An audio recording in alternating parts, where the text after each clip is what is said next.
kabarnya teman-teman semua? Alhamdulillah, luar biasa, Allahu Akbar. Iya, semangat ya.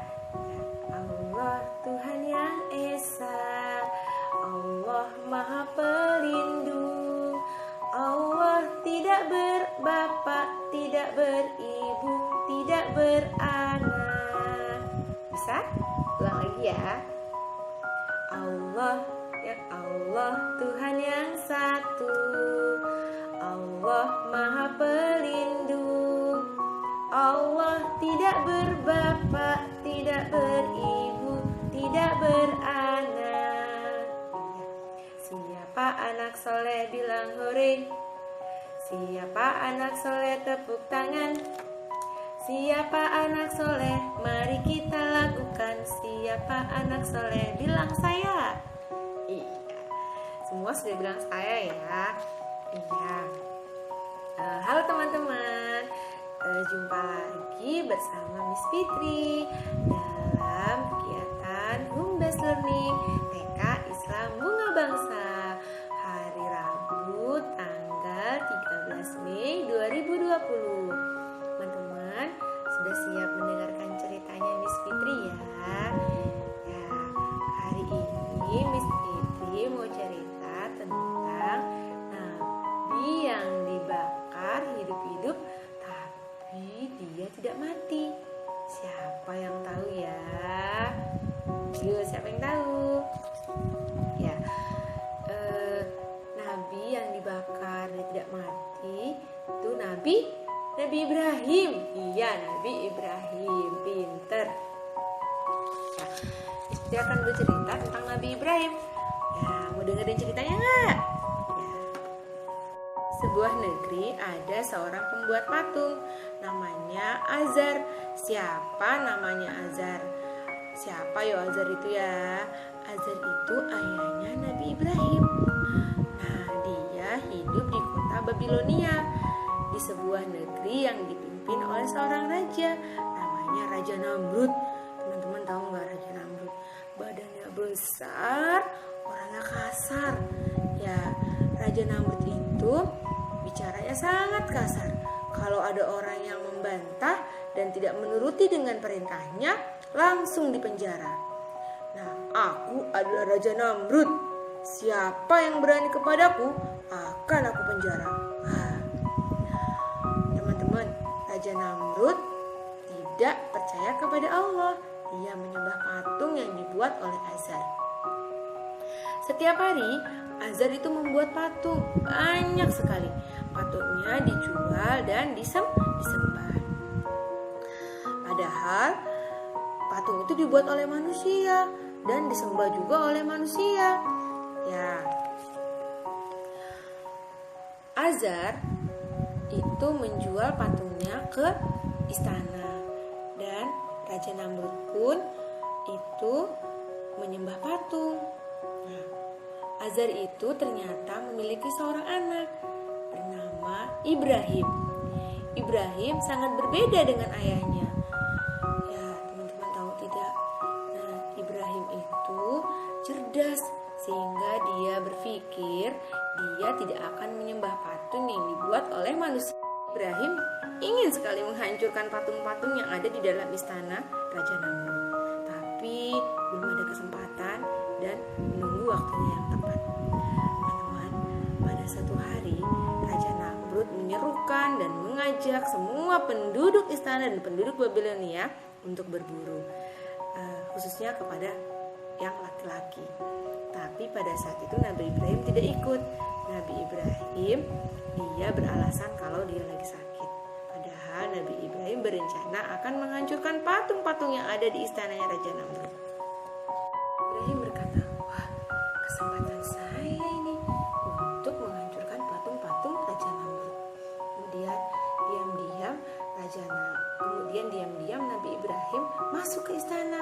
Nah, teman-teman tahu nggak yang dilakukan Nabi Ibrahim? Dia menghancurkan patung yang dari kecil sampai patung yang besar. Nah, pelan-pelan dihancurkan semua patung-patung satu persatu. Ternyata Nabi Ibrahim menyisakan satu patung yang paling besar. Dan kapak Nabi Ibrahim yang untuk menghancurkan patung dikalungkan ke patung yang paling besar. Nah, setelah itu Nabi Ibrahim pergi meninggalkan istana. Tidak lama kemudian Raja Namrud datang.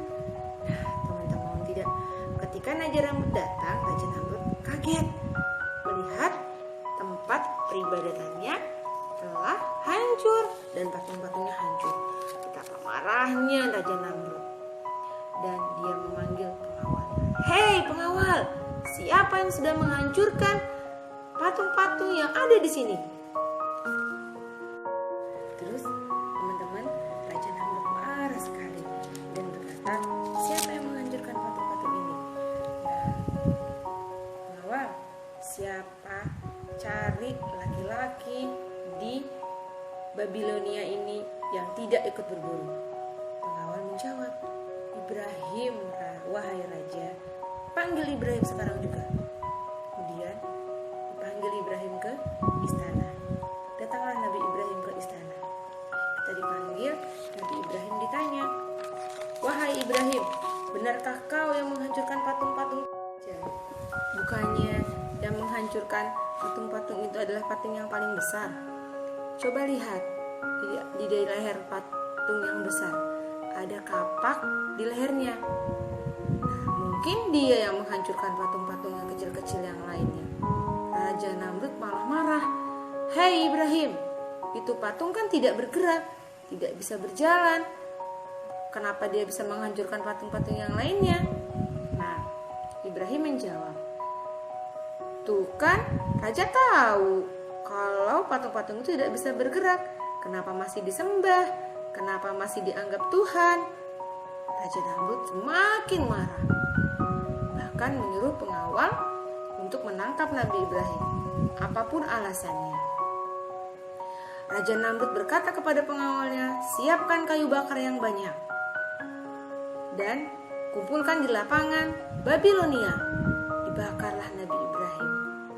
Nah, para pengawal menyiapkan kayu bakar untuk membakar Nabi Ibrahim. Nah, pada saat api itu diletakkan di lapangan, dikumpulkan kayu-kayu dan dinyalakan api tersebut, Nabi Ibrahim disuruh melepaskan atau dicemplungkan ke dalam kobaran api yang membara. Teman-teman tahu tidak? Terbakar nggak ya Nabi Ibrahimnya? Mati nggak ya Nabi? Teman-teman, apinya sangat besar, tetapi Nabi Ibrahim tidak takut. Nabi Ibrahim hanya takut kepada Allah. Nah, Nabi Ibrahim masukkan di dalam api. Nah, lalu Allah menyuruh kepada api. Ketika Nabi Ibrahim sudah di dalam kobaran api tersebut, Allah menyuruh kepada api, "Wahai api, menjadilah dingin, karena di dalam api tersebut ada nabi utusanku. Nah, jadilah engkau dingin, wahai api." Kemudian api tersebut menjadi dingin. Nah, Ibrahim merasa tidak panas ketika ada di dalam api tersebut.